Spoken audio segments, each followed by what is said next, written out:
মানবদেহে পুষ্টির চাহিদা পূরণ ও জিঙ্ক ধানের চাষ সম্প্রসারণের লক্ষ্যে ঠাকুরগাঁও হরিপুর উপজেলার ৬টি ইউনিয়নের প্রান্তিক ৭০০ জন কৃষককে প্রশিক্ষণ প্রদান এবং বিনামূল্যে জিঙ্ক ও আয়রন সমৃদ্ধ ব্রি ১০০ জাতের ধানের বীজ প্রদান করা হয়েছে।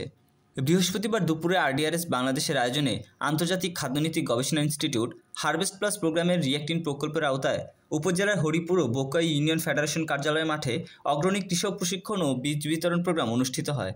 এই দুই ইউনিয়নের ২৮০ জন কৃষককে প্রশিক্ষণ ও ধানের বীজ প্রদান করা হয়।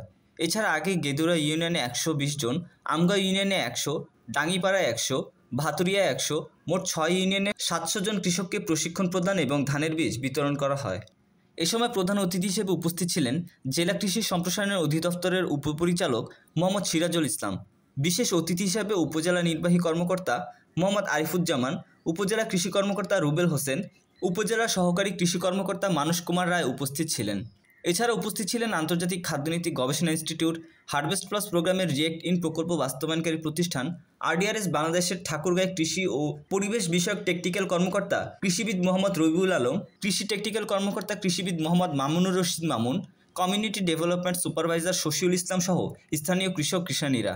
অনুষ্ঠানে অতিথিরা মানবদেহে জিঙ্কের উপকারিতা, অভাবজনিত লক্ষণ ও জিঙ্কের ঘাটতি পূরণের উপায়সহ জিঙ্ক এবং আয়রন সমৃদ্ধ ধানের বিভিন্ন জাত উৎপাদন প্রযুক্তি বিষয়ে আলোচনা করেন।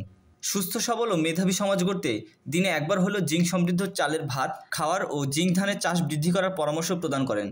আর এসব জাতের ধান মানুষের হাতে নাগালে পৌঁছাতে ও সাধারণ মানুষের মাঝে সচেতনতা বৃদ্ধিতে এবং পরবর্তী বছরে প্রত্যেক কৃষককে তাদের উৎপাদিত ৪ কেজি করে ধানের বীজ ৩ জন কৃষককে প্রদান করার নির্দেশ দেন তারা। পরে কৃষক কৃষানীদের ৪ কেজি করে ধানের বীজ প্রদান করা হয়। তারা আবিষ্কার করলো না, মানে মাঠ পর্যায়ে না থাকলেও ৭৪টা চাল কুটতেন বা ঢেকিতে কুটতেন।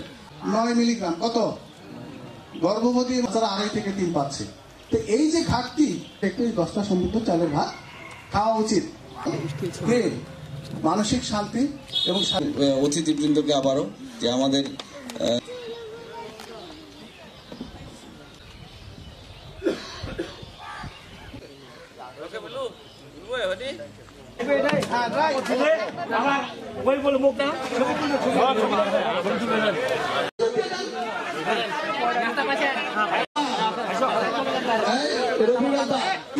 মাথায় নিয়ে যাচ্ছে